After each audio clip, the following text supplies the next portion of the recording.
हे ज्योती, हे 100 वर्षापूर्वीचे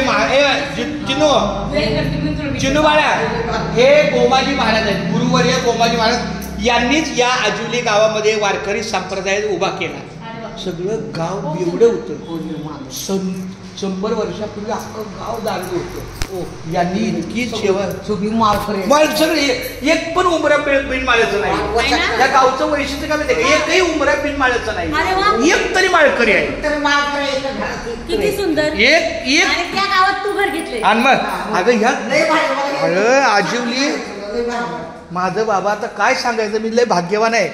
आणि पांडुरंगाने मला इथं आणून ठेवलंय. देवाची इच्छा. मग माझ्या आई माझे देवा इंद्रायणी थांबली, देवा इंद्रायणी थांबली. ये इकडे. चला, आमचं आता राम मंदिर झालं, पांडुरंग झालं, आता फक्त आमचं गावदेवी मंदिर बाकी आहे.